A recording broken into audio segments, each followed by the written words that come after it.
Here at home, the president's push to prosecute his political rivals is escalating, as the Department of Justice has now indicted another longtime foe of the president. New York Attorney General Letitia James, a Democrat who brought a successful civil fraud case against Mr. Trump before his second term, is facing charges of bank fraud and making false statements to a financial institution. She denies all wrongdoing and says this is payback from the president. Certaines archives judiciaires ne modifient pas seulement le cours d'un procès, mais aussi la manière dont des instances entières fonctionnent sous le poids de preuves directes. Mardi matin, au tribunal pénal de Manhattan, un extrait audio présenté par l'accusation a sensiblement modifié le déroulement d'un procès déjà marqué par une forte tension institutionnelle. L'enregistrement, réalisé en septembre 2016, a été diffusé devant le jury au cours du témoignage de Michael Cohen, ancien avocat personnel de Donald Trump, dans l'affaire concernant des paiements de silence et la falsification de registres d'entreprise. La réaction dans la salle n'a pas été immédiate sur le plan émotionnel, mais plutôt structurelle. Les notes ont cessé, les chuchotements entre les assistants juridiques et les observateurs ont cessé. Pour la première fois, le procès ne se déroulait pas uniquement à travers des interprétations et des témoignages. Il avançait grâce à un enregistrement sans équivoque qui ne nécessitait aucune médiation verbale, la voix du défendeur lui-même décrivant, avec ses propres mots, les éléments clés de l'opération faisant l'objet de l'enquête. L'impact de cet épisode ne s'est pas limité à ce qui s'est passé dans la salle à ce moment-là. Jusqu'alors, la stratégie de défense oscillait entre la contestation de la crédibilité de Cohen et l'attribution à ce dernier de la responsabilité exclusive du système de paiement. L'argument principal était que Trump ignorait les détails opérationnels et que sa participation, si elle existait, était marginale ou simplement réactive. Cependant, le contenu de l'enregistrement, daté de 2 mois avant l'élection présidentielle de 2016, contredisait directement cette thèse.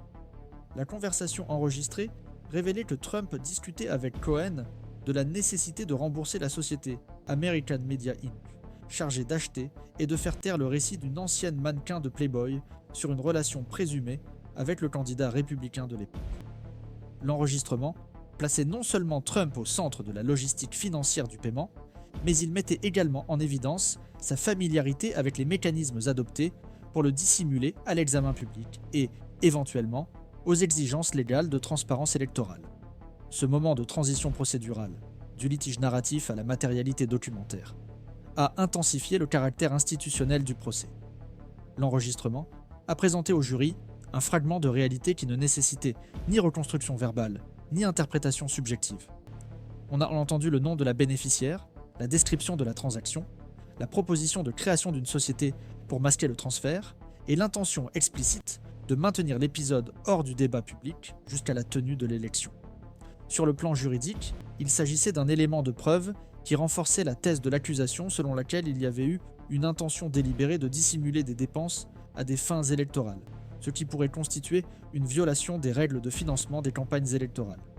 Mais au-delà de l'aspect technique, cet épisode indiquait une réorganisation de la dynamique interne du procès, transférant le centre de tension de la fiabilité des témoins à l'authenticité des propres registres du défendeur. Au moment où l'enregistrement audio a été diffusé, les observateurs ont rapporté que le comportement des personnes présentes avait subi un changement perceptible. Le jury s'est penché en avant. Les yeux des avocats sont restés fixés, non pas sur l'orateur, mais sur le système audio. Trump était resté les yeux fermés, secouant parfois légèrement la tête. Cohen n'a pas détourné le regard du procureur. Aucun échange visuel entre le défendeur et le témoin n'a eu lieu pendant les minutes où l'enregistrement a été diffusé. Ce silence entre 2 anciens alliés, qui ont maintenu une communication constante pendant des années, a été interprété non seulement comme une expression émotionnelle, mais aussi comme le signe d'un effondrement institutionnel antérieur, un effondrement de la confiance, de la loyauté et de la stratégie. La déconnexion visuelle entre les 2 hommes ne représentait pas seulement une rupture personnelle, mais l'extériorisation d'une défaillance opérationnelle dans une structure informelle qui a fonctionné pendant des années en marge de la formalité procédurale. Dans les coulisses du tribunal, les analystes ont eu une perception similaire. Ce moment transcendait le scénario habituel des confrontations entre témoins et accusés. Il s'agissait d'un déplacement. Jusqu'alors, le procès était mené sur la base de versions, de contre-versions et de reconstitutions circonstancielles. Avec l'enregistrement, ce scénario a changé. la dispute narrative a cédé la place à l'analyse directe d'un comportement enregistré en temps réel. L'enjeu n'était plus seulement la crédibilité de Cohen ou la rhétorique de la défense, l'enjeu était la signification juridique et institutionnelle de la voix même de l'accusé, participant activement à une stratégie financière ayant des implications électorales. L'introduction de cet élément a modifié non seulement la perception du jury, mais aussi la marge de manœuvre de la défense, qui a dû réinterpréter ce qui pouvait, auparavant, être complètement nié. C'est exactement le type d'épisode qui rend le suivi continu de ces procès essentiels pour comprendre comment fonctionnent, ou échouent, les mécanismes de responsabilité institutionnelle aux États-Unis. Ici, sur cette chaîne, notre objectif est justement d'offrir ce type d'analyse approfondie, en reliant les éléments visibles du procès à ses ramifications moins évidentes dans les domaines juridiques et des politiques. C'est dans ce contexte que l'action des acteurs institutionnels impliqués prend toute son importance et révèle un alignement qui n'est pas toujours évident dans les affaires très médiatisées impliquant des personnalités publiques disposant d'un capital politique important. Le ministère public, s'appuyant sur des prérogatives procédurales et des précédents liés à l'admissibilité des enregistrements dans des contextes privés, a structuré une ligne d'argumentation qui ne dépendait pas exclusivement du témoignage de Cohen, mais de sa capacité à servir de lien entre les documents, les registres financiers et les enregistrements vocaux. Cette convergence technique confère au procès une densité supérieure, car il ne s'agit pas seulement d'établir s'il y a eu ou non un paiement à des fins électorales, mais de démontrer comment l'architecture institutionnelle de l'entourage même de Trump fonctionnait, à l'époque, sur la base de structures parallèles de décision, de documentation et de silence. À partir de là, les éléments du procès cessent d'être des événements isolés et composent un réseau d'interactions impliquant des entreprises, des médias, des opérateurs juridiques et des stratégies de communication délibérées. Le cas d'American Media Inc., par exemple, joue un rôle central, non pas parce que l'entreprise était directement mise en cause dans l'action, mais parce que son comportement montre comment des agents extérieurs à la campagne officielle peuvent être mobilisés dans le but d'influencer indirectement le scénario électoral. Le paiement versé à l'ancienne mannequin Karen McDougal, suivi de la décision de ne pas publier le contenu acquis, représente une forme spécifique de contrôle narratif qui ne repose pas uniquement sur des arguments juridiques, mais aussi sur des mécanismes commerciaux intégrés au jeu politique. L'opération connue sous le nom de Catch and Kill, bien qu'elle ne soit pas inédite, prend ici une nouvelle dimension juridique, lorsqu'elle est combinée à la présence d'un candidat et à l'utilisation de ressources financières qui, selon le ministère public, auraient été omises des registres officiels de la campagne. Cette convergence aide à comprendre pourquoi la défense a cherché, au cours des semaines précédentes, à délégitimer non seulement Cohen, mais aussi les procédures formelles d'enregistrement elles-mêmes. En tentant de démanteler la crédibilité de l'origine des preuves, les avocats ne cherchaient pas seulement à innocenter le défendeur au sens strict, mais aussi à reconfigurer la portée de la responsabilité individuelle face à un système dans lequel de multiples agents ont participé à l'exécution d'une stratégie. Il s'agit donc d'un différend sur ce qui constitue une action directe, sur la manière de définir le commandement et le consentement dans des structures où l'autorité politique l'emporte souvent sur la chaîne décisionnelle formelle. Le débat ne porte pas seulement sur la signature de chèques ou les virements bancaires, mais aussi sur la manière dont les ordres sont donnés, compris et mis en œuvre dans des environnements informels mais fonctionnellement efficaces. En intégrant ce type de preuves, le tribunal a également commencé à traiter des dilemmes plus larges concernant la portée de la responsabilité pénale dans des contextes de pouvoir. L'enregistrement, parce qu'il est objectif et direct, a pour effet de cristalliser la participation de Trump à un moment précis de l'opération. Mais ce qui se dessine autour de cela, c'est l'architecture d'un réseau informel qui s'étendait au-delà des murs de l'entreprise et des frontières du comité de campagne. Il s'agit de pratiques répétées, d'un mode d'action avec des intermédiaires et de l'utilisation systématique d'entités juridiques comme boucliers financiers. La création d'entreprises pour intercéder dans les paiements, l'interposition de contrats de confidentialité et la coordination avec des groupes éditoriaux ne constituent pas, pris isolément, des actes illégaux. Mais pris ensemble et dans le cadre d'un cycle électoral, ils font l'objet d'une analyse sous un autre angle, celui de l'intention, de la planification et de l'omission délibérée d'informations au public et aux autorités. Sur ce point, le rôle de la justice électorale fédérale et de la commission électorale, FEC, a également été mis en avant par des juristes et des analystes institutionnels. Bien qu'elle ne soit pas directement impliquée dans le procès pénal, L'absence d'action plus proactive de la FEC dans les années qui ont suivi l'épisode a été citée comme le reflet des difficultés systémiques des organismes de réglementation à faire face à des structures complexes de financement informel. Lors des sessions précédentes du procès, les avocats de l'accusation ont fait valoir que la faiblesse de la surveillance avait contribué à ce que des mécanismes tels que ceux décrits dans l'enregistrement soient utilisés de manière récurrente et sans barrières efficaces. Cette constatation n'élimine toutefois pas la responsabilité individuelle, mais souligne un environnement de faible dissuasion institutionnelle où des pratiques risquées peuvent être adoptées avec un calcul politique et juridique précis. Il convient également de prêter attention au rôle du pouvoir judiciaire de l'État, qui dans cette affaire s'est déclaré compétent pour des faits ayant de fortes implications fédérales. La décision de juger l'affaire à New York, et non devant un tribunal fédéral, découle de nuances techniques liées à la falsification de registres d'entreprises et à l'utilisation de documents internes à des fins qui dépassaient leur fonction comptable initiale. Les juristes soulignent que ce choix procédural a renforcé la capacité du système à tenir les individus responsables d'actions qui, bien qu'elles aient un impact national, sont mises en œuvre au sein de structures locales telles que des entreprises basées dans l'État ou des transactions bancaires effectuées sous la juridiction de l'État. Cette décentralisation du jugement révèle donc l'un des aspects les moins discutés de la gouvernance américaine: l'articulation entre différents niveaux juridictionnels dans la poursuite de crimes de nature hybride, à la fois commerciaux, électoraux et institutionnels. La participation du jury dans ce scénario fait également l'objet d'une analyse parmi les spécialistes de la rhétorique juridique. La présence d'enregistrements modifie la dynamique de persuasion dans la salle d'audience, car elle déplace l'accent mis sur le jugement moral vers l'interprétation des intentions. Lorsqu'un enregistrement est reproduit, ce qui est en jeu n'est pas seulement ce qui a été dit, mais aussi le contexte, le ton et la formulation des termes utilisés. Les jurés ont tendance à réagir plus fortement à ce type de preuve, car elle se présente comme une expérience sensorielle directe, réduisant ainsi la médiation interprétative des parties. C'est pourquoi les analystes juridiques ont souligné que l'utilisation de cette preuve a été stratégiquement positionnée par l'accusation pour coïncider avec la partie du procès où les autres preuves documentaires avaient déjà été présentées, maximisant ainsi son impact cumulatif sur la perception du jury. C'est dans ce type de composition narrative, entre documents, témoignages, enregistrements audio et réactions, que se forme le noyau dur de l'évaluation institutionnelle. Et c'est précisément en raison de cette imbrication des dimensions qu'il est essentiel de suivre le déroulement complet des procédures judiciaires en prêtant attention aux détails, à la progression et aux subtilités interprétatives.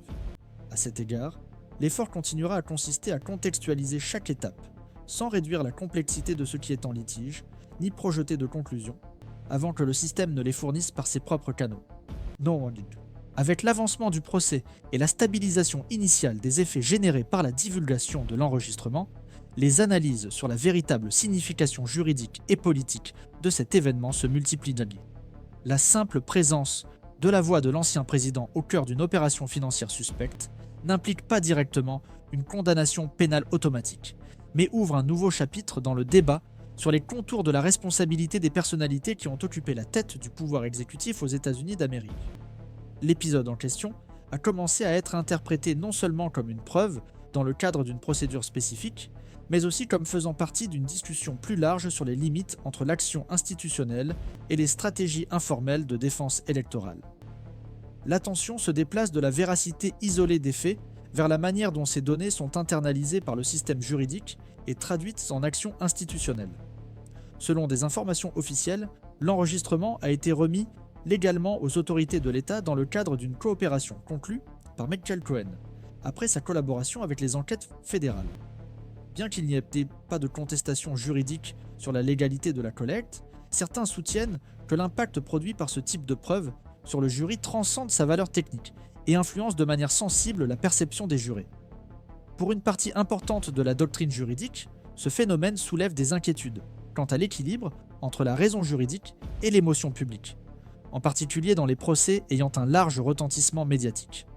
Ce courant soutient que, face à des preuves qui opèrent par l'écoute directe et l'effet psychologique de la voix, le processus risque d'être contaminé par des réactions subjectives. A l'inverse, des experts ayant un autre point de vue soutiennent que l'enregistrement renforce l'engagement envers l'objectivité en permettant de confronter les allégations à des enregistrements factuels directs. Selon ce point de vue, le matériel audio ne fausse pas le jugement, mais sert d'outil pour réduire les marges de spéculation. À ce jour, rien n'indique clairement comment les tribunaux supérieurs interpréteront l'affaire si elle est portée devant des instances telles que la Cour d'appel ou la Cour suprême des États-Unis d'Amérique.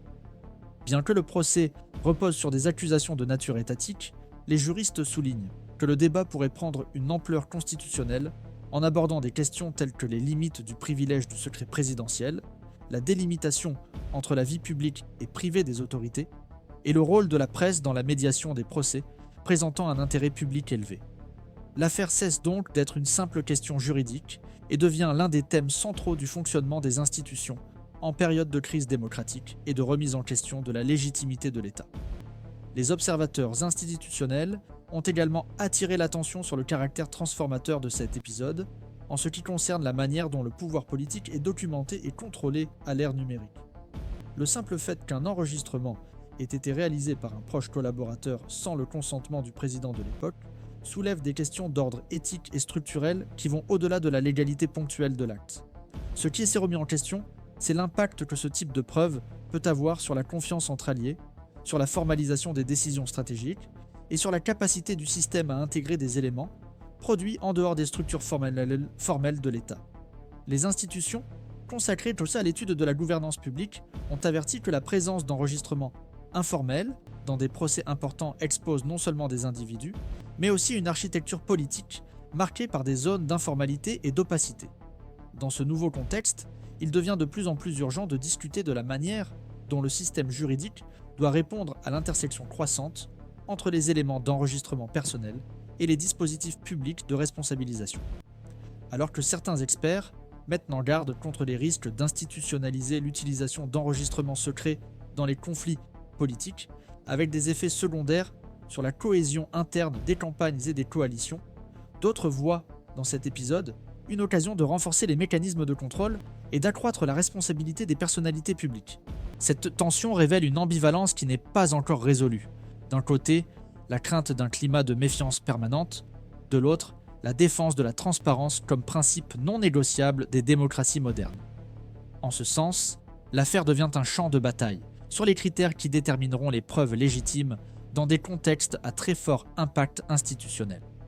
Dans la dynamique même du procès, la réaction des jurés à la diffusion de l'enregistrement a été considérée comme un indicateur fondamental de la force symbolique du matériel.